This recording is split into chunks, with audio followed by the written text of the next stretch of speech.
Ranas ko rin naman na akitin ako ng amo ko. Anak ng amo ko, inakit ako ng anak ng amo ko. Hindi dito sa Qatar yun. Noong una kong pag-abroad kasi sa Qatar ako nag-abroad. Noong una.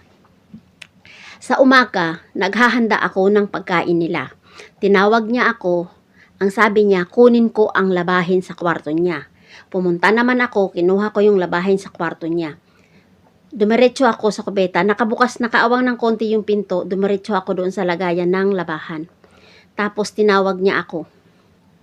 Sabi niya sa akin, kasi Mary talaga ang tawag sa akin. Sabi niya sa akin, pakikuha ng, iabot ko daw yung lotion. Pero nakita ko na may ginagawa siya, pero inignore ko, na hawak-hawak niya yung chululok niya, inignore ko yun. Basta kinuha ko yung labahan, kasi iyon ang pakay ko, labahan. Pagkatapos, sabi niya, tinawag ulit niya ako. Pakiabot daw. May please pa siya. Pakiabot daw ng lotion. Eh di, inabot ko sa kanya. Tapos, ang hindi ko na doon, talagang pinakita niya talaga. As in, tiningnan ko, kasi hindi naman bago sa akin yung chululok eh. Kasi nga, nagkaanak na ako. Diba?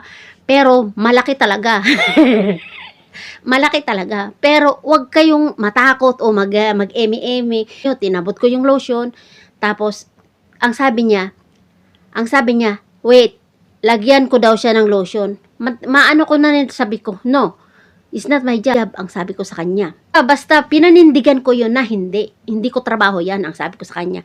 Ang sabi ko pa sa kanya, hindi maganda yan, haram, sabi ko gano'n sa kanya. Kung kayo, ginanon na kayo ng amo, wag kayong matakot. Tingnan nyo yung utin nila, tingnan nyo yung chululok nila, pero wag kayong padadala sa emosyon nyo. Kasi ako, hindi naman kasi ako naaakit sa mga utin-utin na yan. Hindi talaga ako naaakit. Pwede pa sa iba. Sa iba, char. Wag kayong halimbawa, pag nakakita kayo, pahiya-hiya kayo, tas natawa-tawa kayo. Binibigyan nyo lang sila ng, alam mo yun, binibigyan nyo sila ng moves para nasa isip nila, gusto mo. Ganon sila. Sa karanasan ko kasi ako, yung sinabi kong hindi talaga. Tapos yung amo ko pang lalaki doon, kasi namamalansya ako noon, lumapit siya, binigyan niya ako ng tubig at saka ng biskwit. Sabi niya, kumain muna daw ako. Sabi ko, salamat. Tapos, tinuruan niya ako, nung niya, yung panlagay dito sa niya, tinuruan niya ako paano mamalansya. Tapos, dumidikit siya, umiiwas ako. Tapos, yung parang talagang, wag kayong, porque amo nyo, yung ngiti, wag kayong makikipagngitian o makipagtawanan pag ganun na ang mga moves ng mga amo nyong lalaki. Kasi para sa akin, experience ko na ganun, simula noon naman, hindi na naman naulit yun. Kasi, alam nila kung saan dapat sila lumugar. Alam nila kung ano ang trabaho ko. Kasi alam ko kung ano ang trabaho ko. At saka, dapat alam nila na wag mo silang bigyan ng pagkakataon ng temptasyon.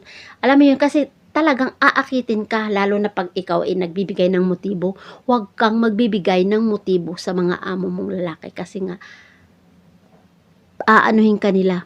Alam mo yun, kasi hindi ko lahat ng Pilipino, kasi hindi ko nila lahat kasi may mga ibang Pilipino na nakikipagtawanan sa mga amo nilang lalaki, sa mga wag nyong gagawin yan. Malalaman kasi natin kung may mali siya ba sila o walang mali siya. Pag may mali siya na silang ginagawa, iwas ka na talaga doon. Huwag kang makikipag-anuhan pag alam mo na nararamdaman mo na may mali siya na. Ganun lang, tayo ang gumagawa ng ikakapahamak natin. Sa totoo lang, tayo ang gumagawa. Pwede tayong umiwas. Pwede tayong umiwas. Sa totoo lang, ganun.